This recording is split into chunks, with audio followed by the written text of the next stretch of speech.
Hello, Ross's Rockstars. We're back once again to talk more about prepositions. Today we're going to learn about compound object of the preposition and compound subject. If this sounds complicated, don't worry, it's not.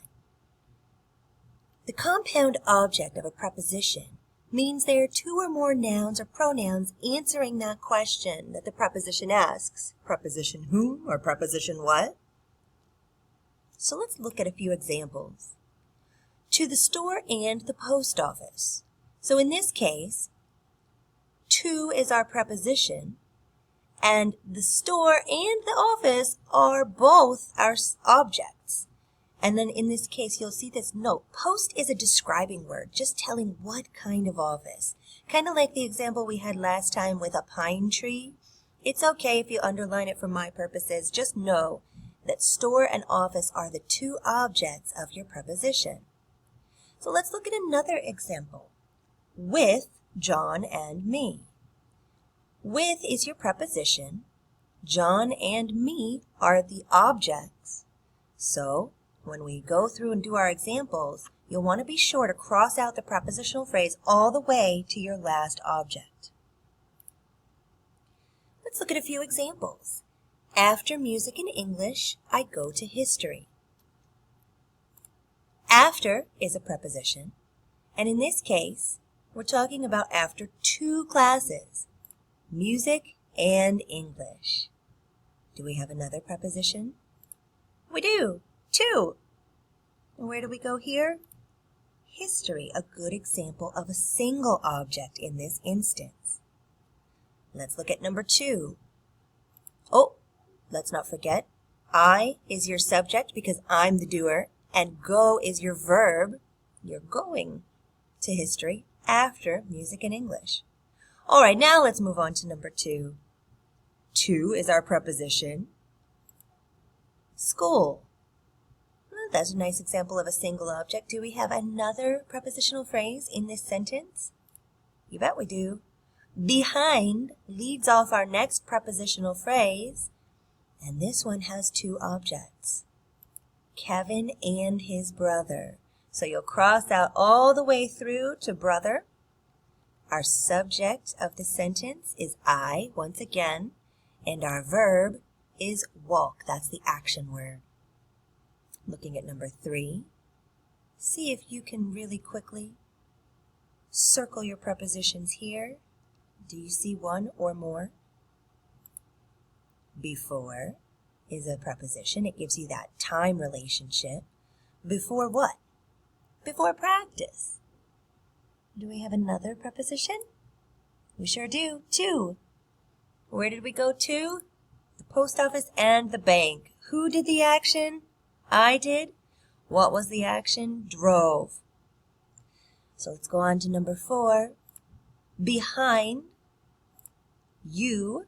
That's one of our prepositional phrases. In is another preposition. This is a tricky one. We cross out science class. But in this case, this is actually just a singular object. It's just one class. Science is your describing word, kind of like post office, science class. So number 4 does not have a compound object. Who is your subject? You're asking a question. You're wondering, who is this person that does the sitting? Now let's talk about a compound subject. So this doesn't have anything to do with your preposition. We're going back to the subject of the sentence, the person that is doing or being the action. Sometimes there's a compound subject, which means more than two nouns or pronouns, doing or being. Conjunctions and articles are not part of the subject. Underline all the nouns and pronouns in the subject. So your conjunctions are and, or, and nor, joining words. And articles, a, an, and the, those will not actually be a part of your subject. You want to underline your nouns, not these little joining words. So here we go with a few examples of our compound subjects. During the snowstorm, the boys and girls rushed home. First of all, you can see you have a preposition here, during. During what? The snowstorm. Boys is a subject. But are the boys the only ones that are doing the action? No, they're not. Girls also are doing the action. The action is rushing. So during the snowstorm, the boys and girls rushed home. This sentence has a compound subject, boys and girls. Crossing out the. Moving on. Neither my dad nor my mother went to Mexico City. To Mexico City is your prepositional phrase. Well, what's your subject here? You have dad and mother. Both of them are the ones that are doing the action, or in this case, not doing the action, because neither of them went to Mexico City. Mr. Jones, Mr. Ramo, and Mr. Bernhardt are in the office from 9 until 5. In is your preposition. The office is the object, so in the office is your prepositional phrase. From is another preposition. 9. Until is another preposition. 5. So those two words, from and until, give you time relationships, and then you can see what that time relationship is.